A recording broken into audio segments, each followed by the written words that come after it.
to the Blindside Rugby Podcast with me, your host, Chris. Thank you very, very much for joining me on this latest episode.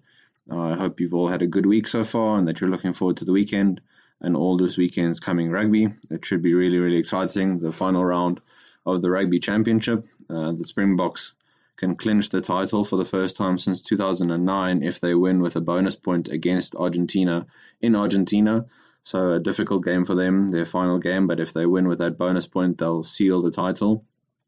And while the Rugby Championship isn't as important as in other years because of the Rugby World Cup this year, I'm sure they'll want to win that title and give them some momentum going into the global showpiece. This week we'll go through the upcoming fixtures for this weekend in the Rugby Championship, go through the Currie Cup results and upcoming fixtures, as well as the Mitre Cup, that is the New Zealand domestic competition, sort of their version of the Currie Cup, and that's started for them today as I'm speaking to you. The first game just finished, and we'll go through that result and the upcoming fixtures as well. So first off, with the Rugby Championship, on Saturday, the 10th of August, so this coming Saturday, we've got Australia against New Zealand. That's at 11:45 in the morning, South African time. For that game, I'm picking the All Blacks to win by 10. Team news for them, Scott Barrett has come in at number 4 for the injured Brodie Retallick. I think Retallick will recover before the World Cup, so that's obviously great news. He was injured in the game against the Springboks, but he should be back for that.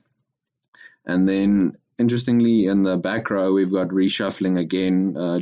Ardie Savea comes in at number 6. Sam Cane is going to be at 7, and then Kieran Reid, the captain, at number 8.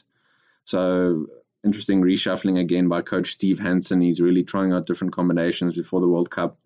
Let's see what that results in. At number 10, he's gone for Richie Mo'unga again. That's at fly half. At fullback, we've got Beauden Barrett, and then at inside centre, Anton Leonard-Brown. I'm glad Leonard-Brown is getting a start. I think Sonny Bill, he was released to play for Counties Manukau in the Mitre Cup to get some more game time before the World Cup, but I really, really hope Leonard-Brown has a good game. I don't think Sonny Bill should be the starting number 12 for the All Blacks in any case, and hopefully Anton Leonard-Brown can establish a good relationship with Jack Goodhue, his outside centre, and then he can be the starting inside centre for the All Blacks going forward. So in that game, I think the All Blacks are going to front up for that. Let's see what they can bring to the table, if they can gel a bit more. They haven't looked good to me so far this year. They do take a while every year to get going, so that is part of their MO, I guess, if you want to put it that way. But yeah, let's see what happens with that game. I'm looking forward to it. Obviously, Australia will be up for it, hosting the All Blacks in Australia. They're always very keen to get one over their biggest rivals. It's obviously a clash for the Bledisloe Cup as well. So if Australia win this game, then they have a chance of taking the Bledisloe Cup from the All Blacks. If the All Blacks win this one, then they'll keep the Bledisloe Cup secure for another year. I'm not exactly sure of how many years it is on the trot now, but they've managed to keep the Bledisloe Cup from the Aussies for a very long time now. So let's see what happens. And then the second game, we've got Argentina hosting South Africa. South Africa, as I said, they can win the championship by winning with a bonus point against Argentina, but they're traveling all the way over there. So let's see what happens. We know the Argentinians are very tough to beat at home. That game kicks off at 20-10 on Saturday evening, South African time. For this game, I'm picking South Africa to win by 7. I don't know if they can win with a bonus point, but I do think that they'll win. For them, team news, the only changes, Tendai Mtawarira, the Beast, Bongi Mbonambi, and Trevor Nyakane come in the Springbok front row. Those are the only changes to the starting 15 from the one that held New Zealand to a 16-all draw in Wellington in the previous round. So the Springboks coming off some good momentum, getting that draw in New Zealand. So I think they'll be pretty confident for this game. They've looked good so far this year. Let's see what they can do in this game against Argentina. Like I said, I'm not sure if they're going to win with a bonus point, but still, they should beat the Argentinians at home. Dwayne Vermeulen will again lead the Springboks as captain. Okay, then moving on from the Rugby Championship onto international rugby. on Saturday, and these aren't part of the Six Nations. They're just international games helping teams prepare for the World Cup. We've got Ireland versus Italy at 3 p.m. and then England against Wales. That's also at 3 p.m. on Saturday. I'll probably try and watch the England versus Wales game. I think that'll be very good to see those two teams a few months out from the Rugby World Cup. Of course, every day gets closer and closer. So let's see what happens. It should be an exciting game to watch, as it always is between England and Wales. I think Wales could probably win that one. So I hope it's gonna be a good game to watch. Then moving on to the Currie Cup, the results from the previous week. We had Free State and the Lions. Lions beat the Free State by 24 points to 22. Another close win for the Lions. That seems to be their MO nowadays. They win by the finest of margins, but they're still sneaking in these wins. Then in the second game, we had Griquas beating the Blue Bulls away from home, 37 points to 15. A very good win for Griquas there. And then the final game, the Pumas at home, they beat the Sharks by 27 points to 20. It was the Pumas' first win of the season. You could see their emotion on the players' faces and the coaches. I think the coaches were almost more emotional than the players, but that was very nice to see up there in Mpumalanga for those players. The upcoming week, the fixtures on Friday. So tomorrow we've got Western Province hosting the Pumas. And then on Saturday we've got the Sharks hosting Free State. And then the traditional Transvaal derby, the Yixke derby, the Lions hosting the Blue Bulls. So another good weekend of Currie Cup rugby hopefully coming up. Good to watch, especially that Lions Blue Bulls game. I'm quite looking forward to it. In terms of the table, we've got Griquas on top on 15 points. The Lions are second with 13. Free State with 11. And then Western Province are fourth with 7 points.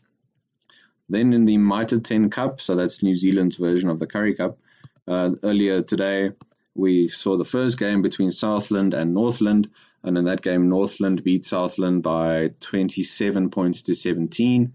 Upcoming fixtures for the weekend, we've got Auckland versus North Harbour, Tasman versus Wellington. That should be a really good one. Counties Manukau versus Taranaki, Waikato versus Canterbury. They're my local team being Canterbury. That'll be a good one that I'll try and watch.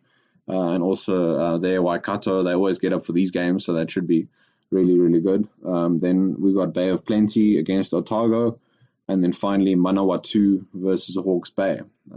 As the same with the Currie Cup, it's nice to see players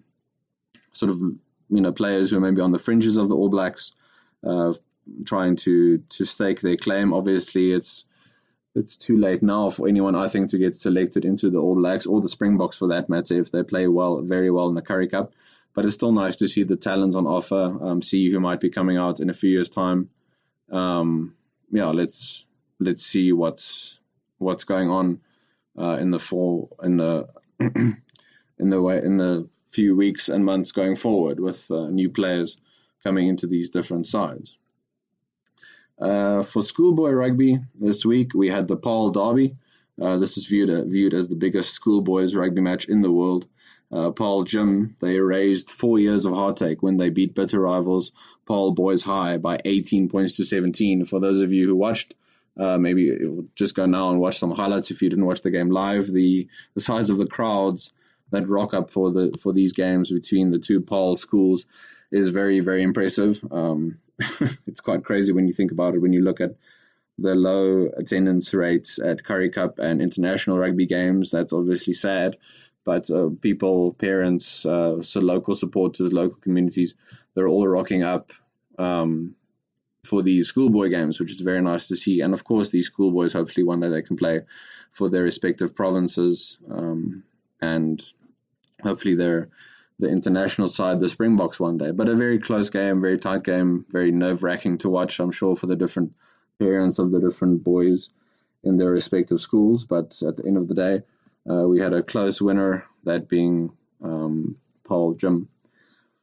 And then finally, I just thought I'd mention some rugby news, I guess, New Zealand news. There's an upcoming documentary coming out on the 29th of August. that is called Dan Carter, A Perfect 10 documentary. Now, of course, from my biased All Blacks perspective, I do think Dan Carter is the best fly-half of all time. Yes, better than Nas Botha, better than Stephen Larkham, better than Carlos Spencer. Take your pick. Better than all of the above. I don't think there's a fly-half today who compares to him in terms of all-round play. Some fly-halves are better at kicking. Some are better at running with the ball, others are better at sort of sidestepping past opposition players, but none of them had the complete skill set as much as Daniel Carter did. So that'll be very, very nice to watch. I'm sure it's also going to chronicle all the injuries he had to overcome, which obviously then at the end he was rewarded by playing in the final of the 2015 Rugby World Cup when the All Blacks beat Australia, and he kicked a drop goal with his left foot. So one of my favorite rugby memories. Most of my rugby memories around the All Blacks revolve either Dan Carter or Richie McCaw, as I've been watching those two for the last few years, and since I've been an All Black supporter. So great to see, this sort of documentary coming out. And just to remind you again, that's coming out on the 29th of August. So let's look forward to that. Hopefully I doubt that it'll be in theaters, but hopefully we can buy it online and that sort of thing. And I'm hoping it'll be a good watch. All right. I think I'll end it on that note. Thank you all very much once again for joining me on the Blindside Rugby Podcast.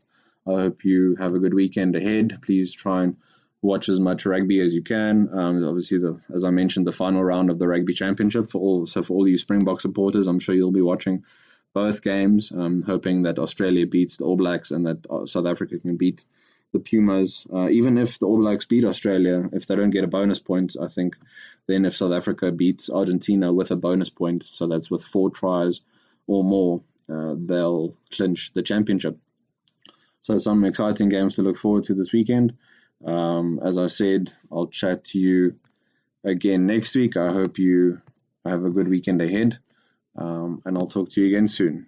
Thank you and goodbye.